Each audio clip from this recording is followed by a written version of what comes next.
and welcome to this weekly update. Um, yeah, I've read a couple of books, two by Agatha Christie and one by Neil Gaiman. So the first one I've read, it was an audiobook, and it was Murder on the Orient Express. It's a Hercule Poirot book, yet again. And yeah, Hercule is set to go to Istanbul, but on his journey there,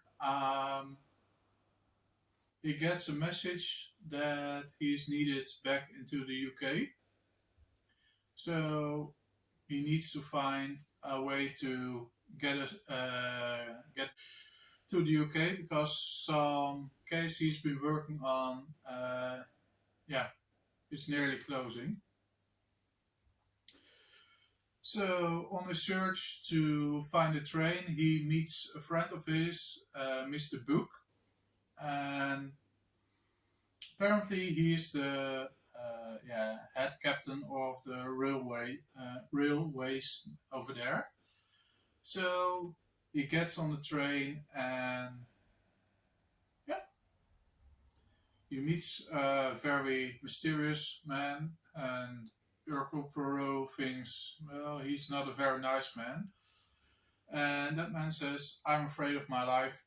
Would you please help me survive?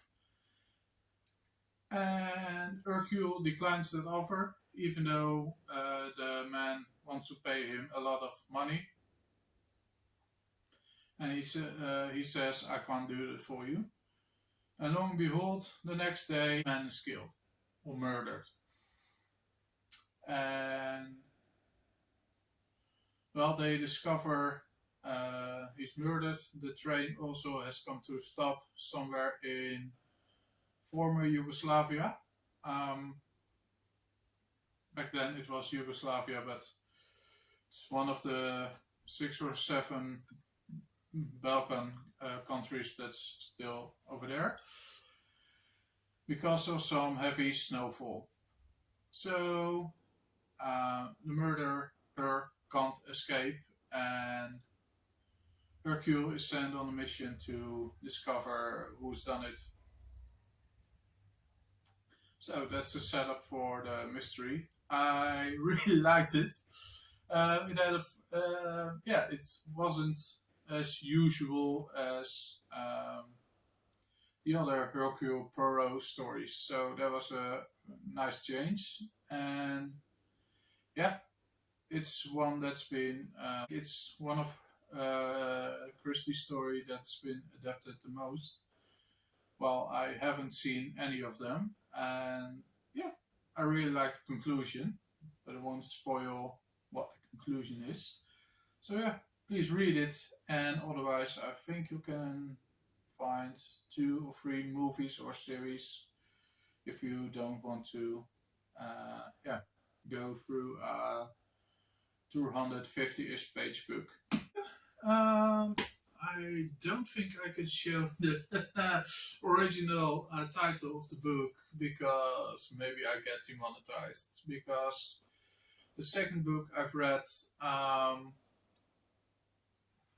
is now called And Then There Were None, but the book I have has the title that's changed for the good, and also the adaptation I read or listened to also changed every N word there's in the book, because I think there's over 100 times in the original version that name is called, or that word is called. But anyway,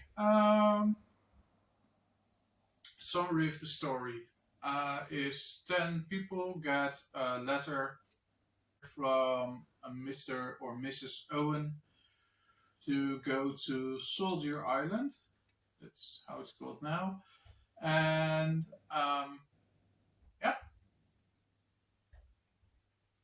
because someone they may have known has called them or invited them to go to this mysterious island.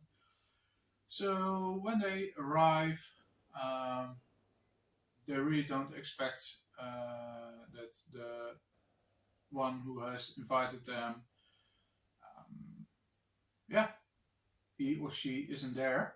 So at one night there's dinner, and right after the dinner, there's a very mysterious message that they hear through a gramophone, and that message to each of them: "You've killed someone. You've killed someone. You've killed someone." Everyone has killed or did something illegally, but they didn't go to jail or weren't sentenced because why not? We should all go free, right? And they are all scared because what happened, and yeah, at some point they discover that all in all of their bedrooms, they're each hanging um, yeah, let's say there's a rhyme, and in that children's rhyme, I guess, most of there's mention of two people going to somewhere and all die at the end. So 10 go there, 9 are left, 9 go there, 8 are left, and so on.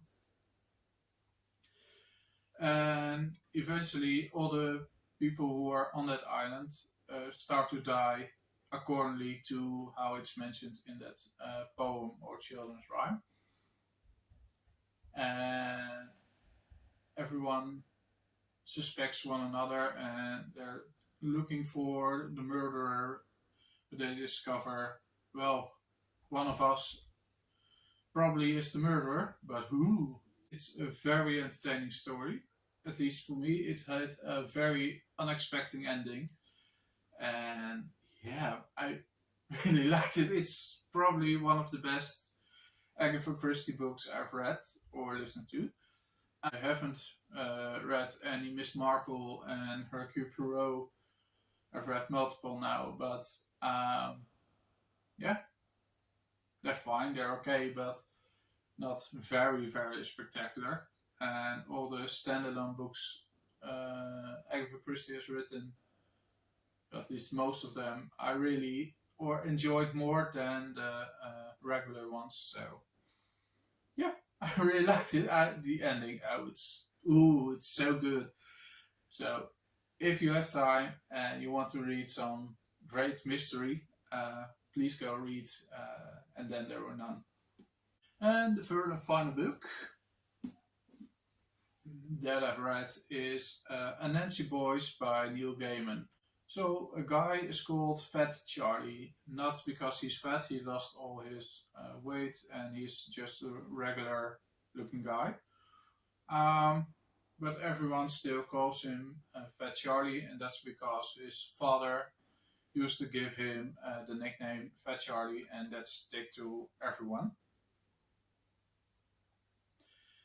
So we meet him and his fiance, and at one point they want to get married, and she says to him, "Please invite your father because that's a great way to make up for all the times that you've been split up now." Because Charlie didn't like how his father treated him, and when he wants to find out where his father lives, and he wants to invite him because his fiance wants so, he discovers that his father has died.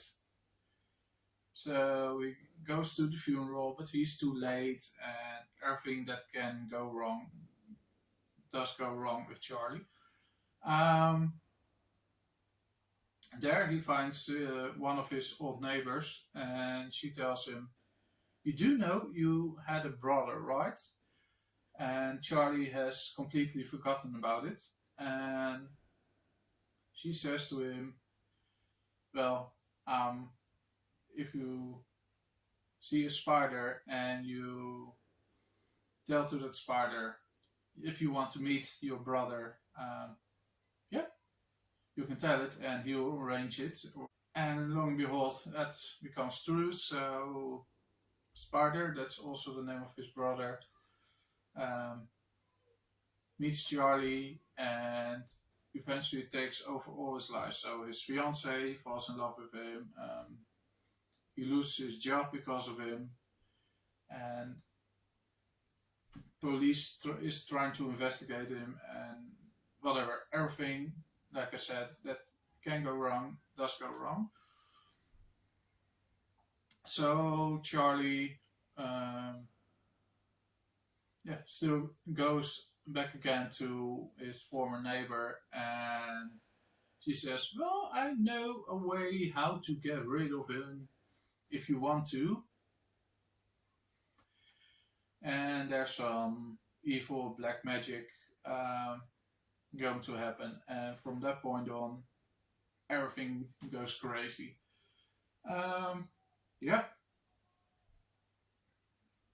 it's part of the American Gods series or things Neil Gaiman created.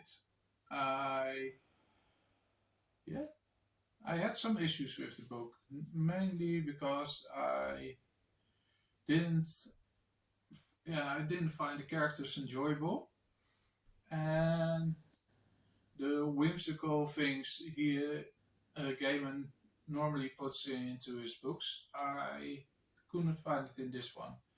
Still need to read American Gods, so I hope it's in there, but yeah, I fear for the worst. I've enjoyed mostly of all of his other works, but this one wasn't for me. So you can still enjoy it. Like I said, it wasn't for me, but it's a very fine story, I guess. So yeah, that's what I've read this whole week, and I did promise someone that when this channel gets 25 subscribers before the end of this month, I would reread every Twilight book. So she challenged me to do so. Yeah, if you want to see me suffer through them or maybe enjoy them, you never know, maybe I'll like them the second time. Yeah, please subscribe or something. I really usually don't say it. Yeah, I really don't know if I will have this challenge or if there will be enough people who think, yeah, we want to see you suffer. Haha, I'll subscribe. Yeah, if you want to, please do. If not, it's also fine. Anyway, thank you very much for watching. Please let me know what you've read, and I'll see you in the next video. Bye!